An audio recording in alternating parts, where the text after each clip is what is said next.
But right now, if one were to talk to you about the flavor of the season, it has to be pharma. And we have somebody today who's perhaps the best positions and one of the best voices on the street to talk about this sector. Samir Baisiwala is joining me today from his home. They're also hosting Morgan Stanley's virtual conference this time round.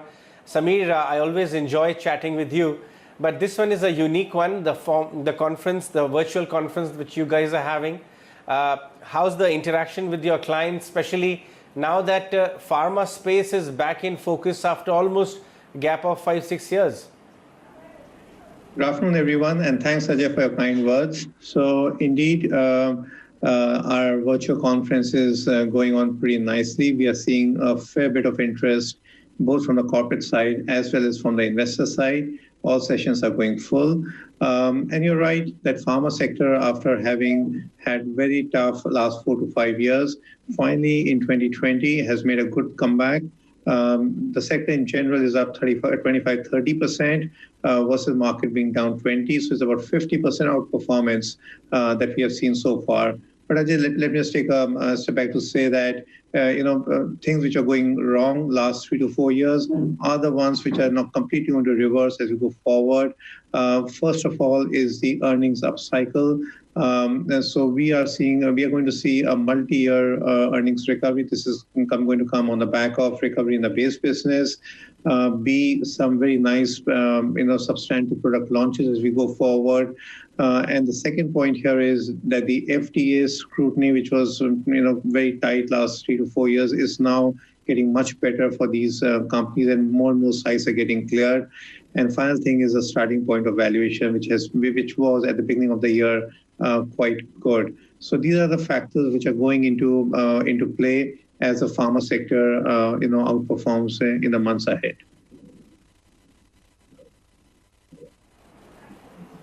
Very interesting. So let's talk about these 2 points. One, you see multi-year earnings growth ahead. Two, the regulatory glare is getting lower, and even our own companies have become much more in better shape, I would say, regulatory-wise, and have plugged the gaps which existed very well. Now, talk to us about the valuation side, because the earnings recovery, according to many on the street, actually started a couple of quarters back. It is gaining momentum now.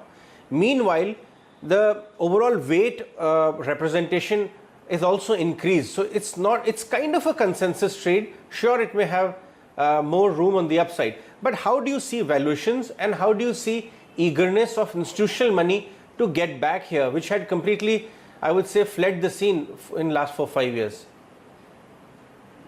Yeah, so good question, Sanjay. So I would say that earnings recovery has started, in small steps. But what we're really talking about are big and substantive launches.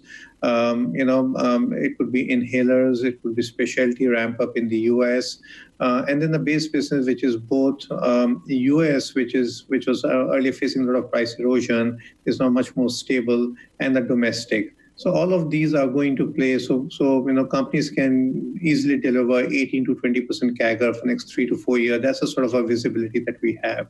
Second point on valuations, I agree that versus the beginning of the year, now it's looking a fair bit demanding. I would say the valuations are about 10 to 20% premium to their average multiples. So therefore it's already getting a little bit more on the expensive side.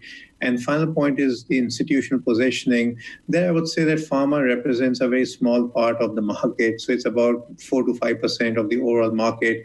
So a little bit of overweight actually takes the sector up quite a lot. So it's sort of a niche sector within the broader market.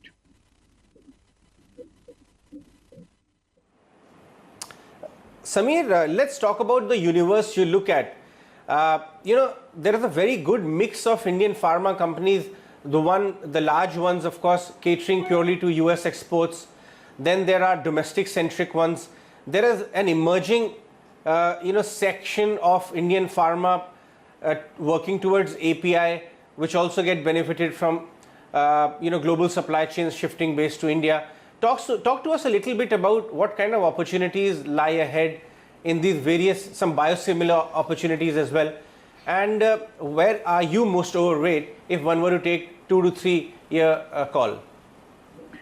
Yeah, so you've touched upon all of these important segments that make up for the Indian pharma sector, and I would say the beauty of the sector is the well-diversified business portfolio. So while you have some companies which are specializing in these individual segments, but the larger ones are those which have actually exposure to all of these, or at least 3 of these 4 segments, and that's what makes them very interesting plays. Second, Ajay, we are seeing good fundamental improvement in each of these 4. And so to say, the stars are aligning for the sector as a whole. It's not about 1 or 2; it's all of them which are looking pretty good. And third is, the way to go about it is see, which companies have the highest exposure to these functioning parts. I would say, complex generics, time has come for inhalers and complex injectables, specialty. Some biosimilar is going to be a very interesting play, from $3 to $4 billion market size right now. By 2025, we expect this to be $20-25 billion. So companies which are leveraged to these opportunities are the ones which look very interesting. So it's a pretty much a broad canvas to select from.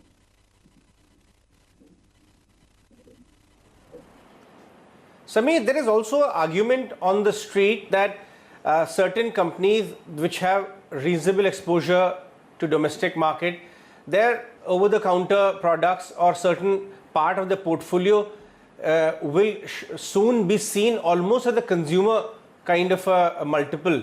What are your thoughts on that argument?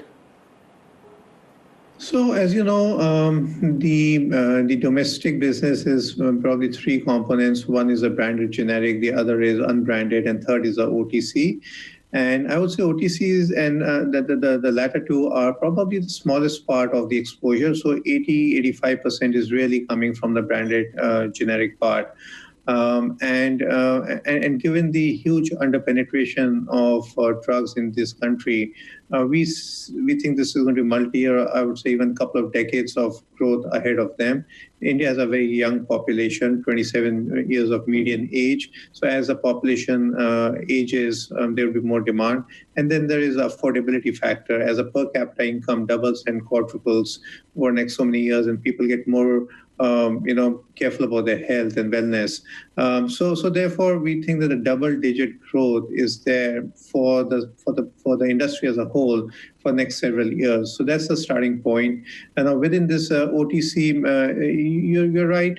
Some of these companies are focusing into it, and given the value of brand within this and the distribution reach and the complexity, they would definitely command a higher multiple. So that's a way to think about it.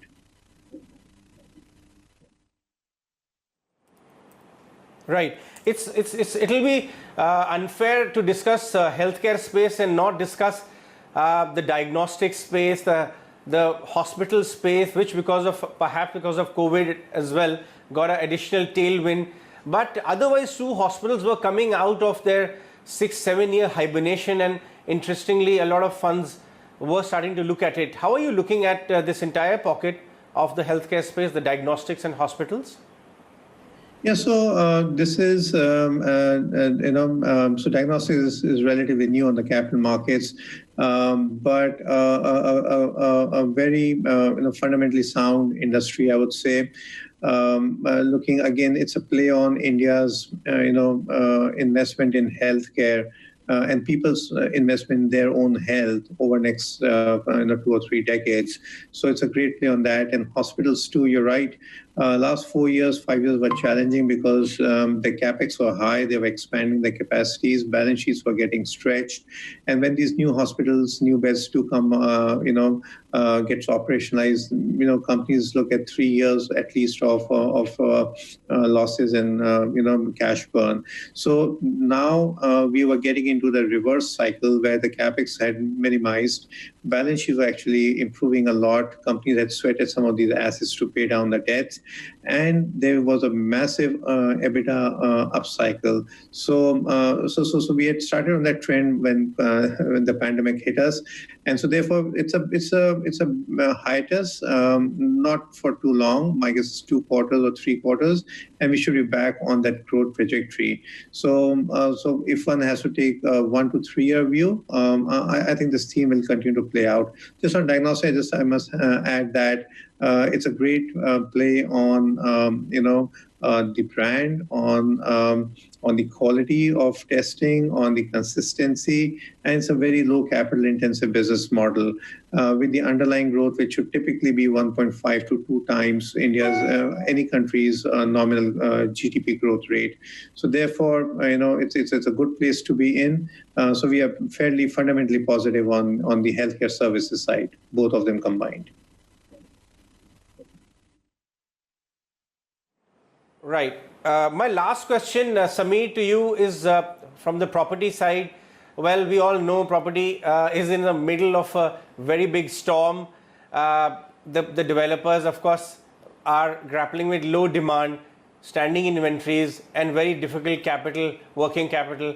But at the same time, there was this very interesting chat which the developer community had with Piyush Goyal recently.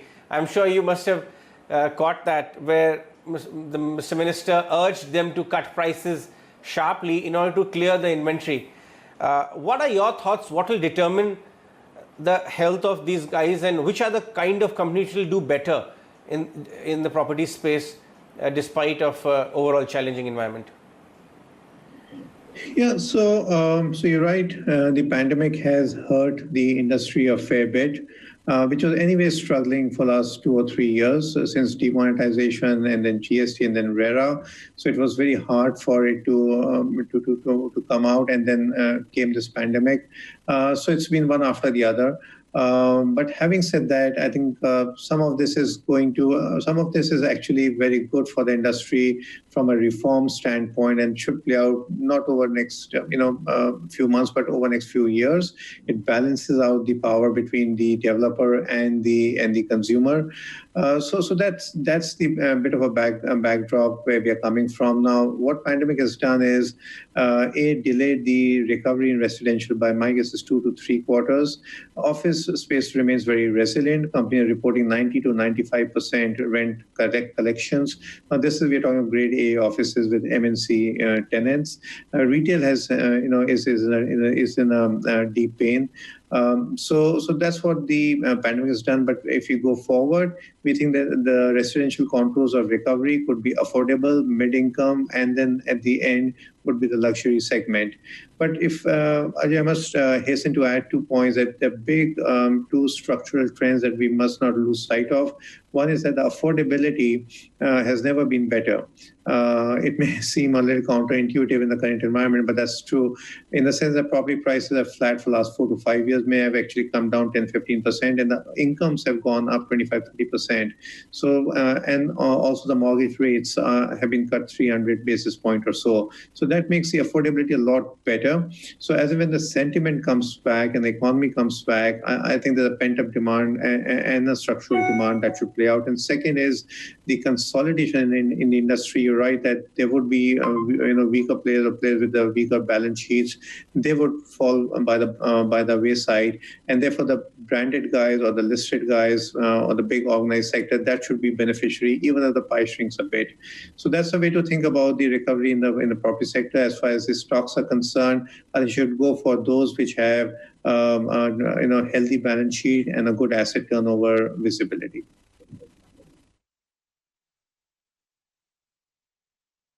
Right. All right, Sameer, I'll let you go on that one. Have a great conference, a virtual one. Thanks very much for chatting. I always enjoy our conversations. Goodbye, take care, and stay safe.